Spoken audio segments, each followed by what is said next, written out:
स्वागत करता हूँ। मैं आपका प्यारा साथी साइंस पढ़ाने आया हूँ। आज कुछ डीएनए की पाठ बची, ऐसे हम पढ़ेंगे कोश का विभाजन। प्यारे साथियों, अपन लोग कोश का विभाजन देखते हैं। कोश का विभाजन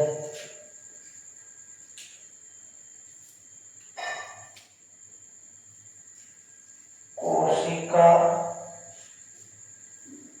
विभाजन कोश का विभाजन कोश का विभाजन कोश का विभाजन का जब एक कोशिका टूटकर जब एक कोशिका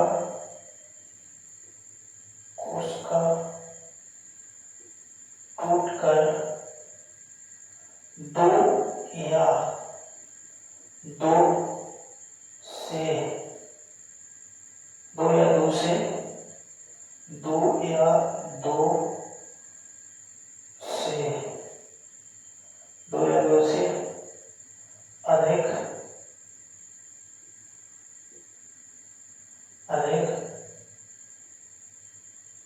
में यानी कोशिका टूटकर दो या दो से अधिक तो दो या दो से अधिक कोशिकाओं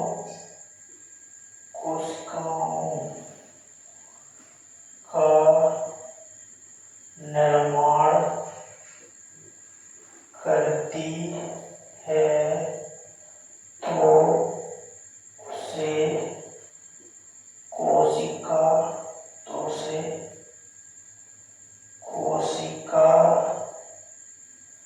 विभाजन कहते हैं।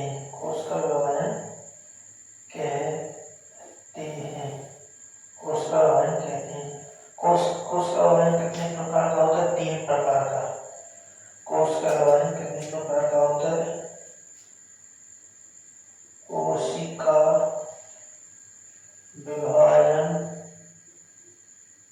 3 प्रकार का होता है प्यारे साथियों। देखेंगे अपन लोग। पहला होता है अर्धसूत्री। पहला होता है अर्धसूत्री। दूसरा होता है क्या प्यारे साथियों? पहला होता है अर्धसूत्री, होता है पहला होता है असूत्री, होता है अर्धसूत्री। तीसरा होता है समसूत्री।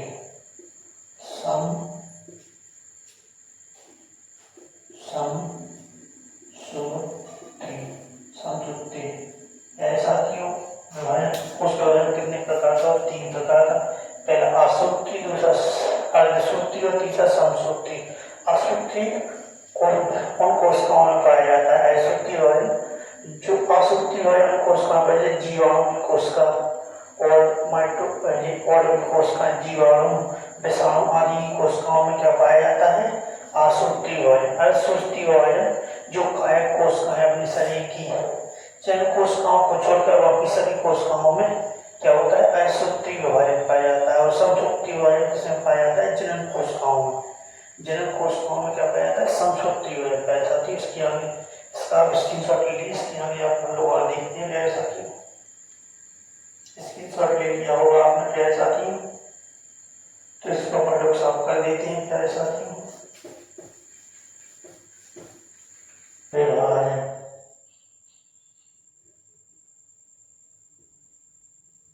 इसमें कोशिका 2 भागों में बट जाती है। इसमें कोशिका 2 भागों में विभाजित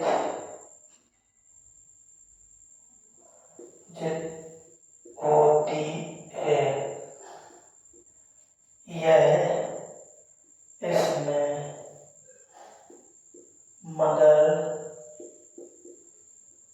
मदर सेल आकार में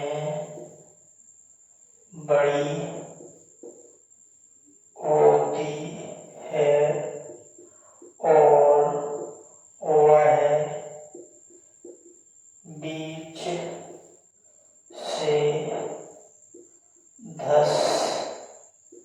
कर दो डॉटर DOUGHTER डॉटर सेल में टूट जाती है। दो डॉटर सेलों में टूट जाती है। प्यारे साथियों, ये हो गया आसुक्ति वजन। इसका एग्जाम्पल जैसे हैं, एग्जाम्पल और के लिए प्यारे साथियों जैसे जीवाणु,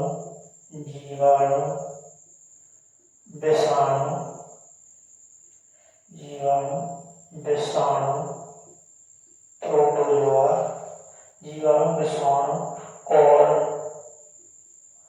सूक्ष्म जीव आदि। अब ये अपन लोग भाई लोग इसका स्क्रीनशॉट ले लीजिए, प्यारे पेपर से हो। देखते हैं अपन लोग कोष का विभाजन, अशुद्धि विभाजन। इसमें कोष का दो भागों में विभाजित होती है। इसमें मदर सेल, जो एक मदर सेल है, जैसे ये मदर सेल है प्यारे साथ, ये अपनी मदर सेल है, ये दो भागों में टूट जाए।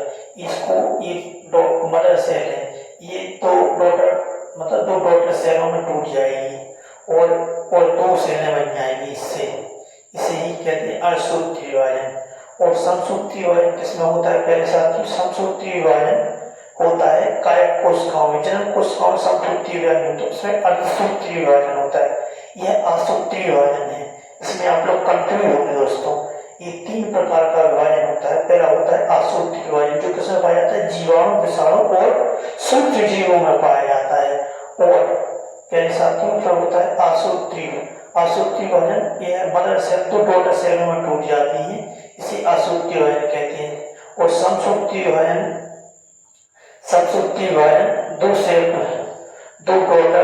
दो डॉटर, एक मदर सेल दो डॉटर सेलों में टूट जाती है, उसे भी हम क्या कहते हैं? हम समसूत्री विभाजन कहते हैं। ये सिर्फ जनन कोशिकाओं में नहीं पाया जाता, ये सिर्फ क्या कहते हैं? कायक कोशिकाओं में पाया जाता है। जैसे चुपकली की पूंछ देखी हुई आपने, पीछे से कट जाती है, तो वो किसके द्वारा आती है? समसूत्री विभाजन के द्वारा आती है। और उसकी क्या कहते हैं? चूहे की पूंछ कट जाती है, तो उसकी भी समसूत्री विभाजन के द्वारा आती है।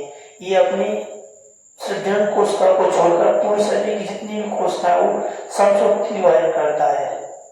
ठीक है प्यारे साथियों, अपन लोग लेंगे समसूत्री विभाजन। इसके आगे देखते हैं, इसका आप लोग स्क्रीनशॉट ले लीजिए। समसूत्री विभाजन देखते हैं।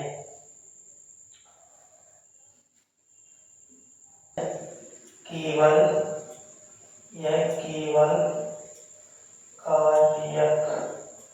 कार्यक कोशिकाओं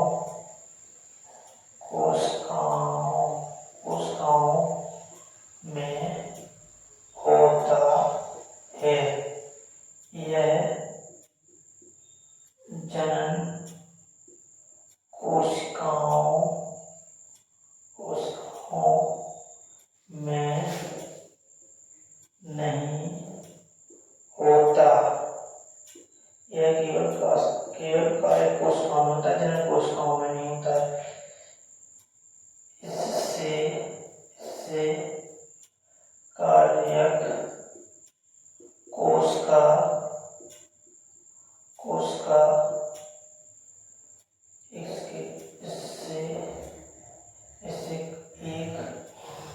एक कार्यक कोशिका दो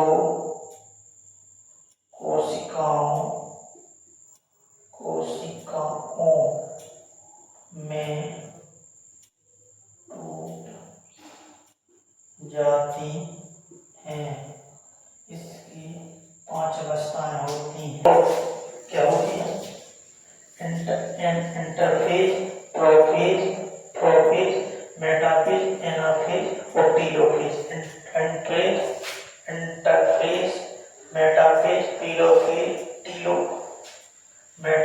प्रोफेज, मेटाफेज, एनाफेज, टीलोफेज। यह 5 प्रकार की अवस्थाएं होती हैं समसूत्री विभाजन में। प्यारे साथियों, इसमें इंटरफेज में क्या होता है? डीएनए का निर्माण होता है।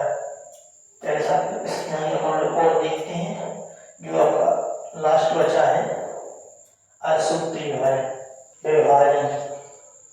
क्या होता है असूत्री विभाजन? असूत्री विभाजन यह केवल जनन कोशिकाओं में होता है। यह केवल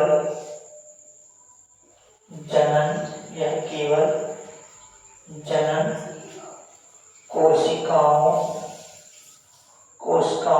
में होता है। इसमें क्रोमोसोम की संख्या आदि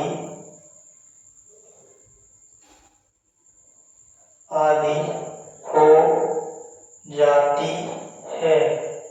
अपन लोग तीन प्रकार के विभाजन पढ़े। पहला है असूत्री विभाजन जो कि होता है केवल क्या कहते हैं, जो कि किसमें होता है असूत्री विभाजन, जो होता है केवल किसमें प्यारे साथियों, असूत्री विभाजन होता है केवल जीवाणु विषाणु में। और समसूत्री विभाजन सिर्फ कार्य कोशिकाओं में होता है और असूत्री विभाजन केवल जनन कोशिकाओं में होता है। तीन प्रकार के विभाजन है। और प्यारे साथियों इसके आगे अपन लोग कुछ डिसीज वगैरह देखेंगे। प्यारे साथियों डिसीज देख लेते हैं, सिंड्रोम वगैरह जो कि जनन से संबंधित है। ये सिंड्रोम देखेंगे अपन लोग। प्यारे साथियों इसमें क्रोमोसोम में अनियमितता के कारण क्रोमोसोम में जो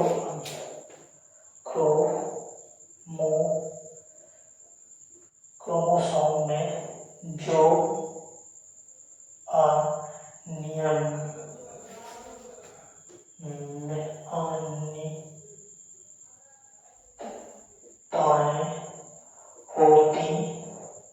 अनियमितताएं होती हैं जिससे सिंड्रोम कहते हैं। सिंड्रोम किसे कहते हैं? क्रोमोसोम में अनियमितता होती है, इसे हम सिंड्रोम कहते हैं। सिंड्रोम में फर्स्ट देखेंगे पहले साथियों टर्नर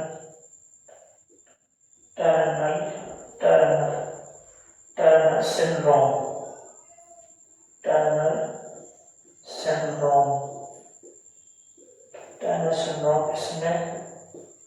इसमें क्रोमोसोम की संख्या कितनी हो जाती है? इसमें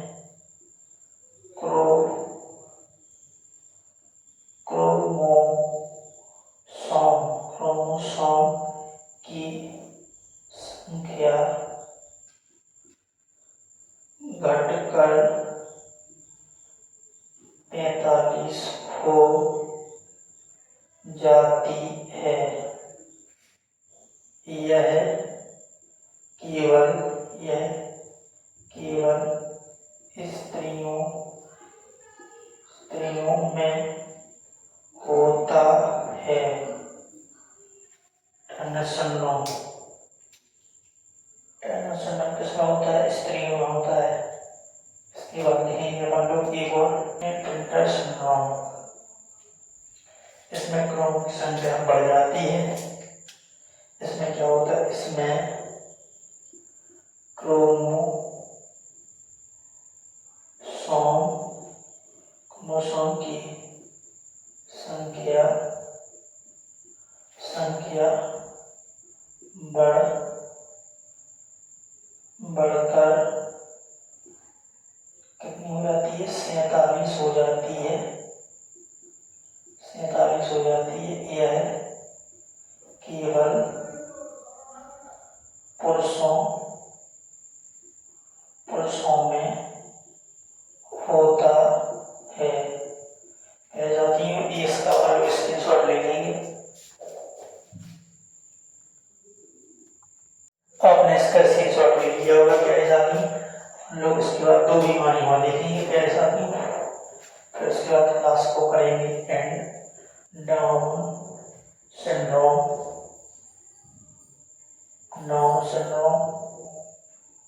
सॉन्ग की संख्या 47 हो जाती है। यह पुरुष तथा स्त्रियों में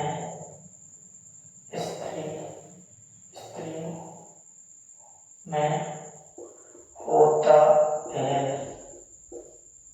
इसके बाद हम लोग प्यारे साथियों एक और लिखेंगे, down syndrome, tau syndrome, tau syndrome, tau syndrome. Tau syndrome में क्या होता है प्यारे साथियों? इसमें क्रोमोसोम की संख्या कितनी हो जाती है? इसमें क्रोमोसोम की संख्या 47 हो जाती है। यह दोनों मेल और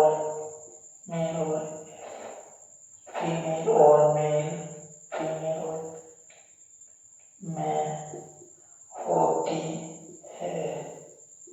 प्यारे जाकर 43 हो जाती है। और फिर होता है क्लिफ्टन सिंड्रोम, जिसमें यह केवल पुरुषों में होती है। इसमें संख्या क्या कहते हैं बढ़ जाती है, 47 होती है। फिर होती है डाउन सिंड्रोम। डाउन सिंड्रोम में यह दोनों में होती है, पुरुषों और स्त्रियों में।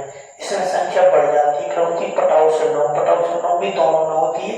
इसमें भी क्रोमोसोम की संख्या बढ़ जाती है। प्यारे साथियों, मैं आपका धन्यवाद करता हूँ। मैं आज की क्लास यहीं समाप्त करता हूँ। अब आपको अगली क्लास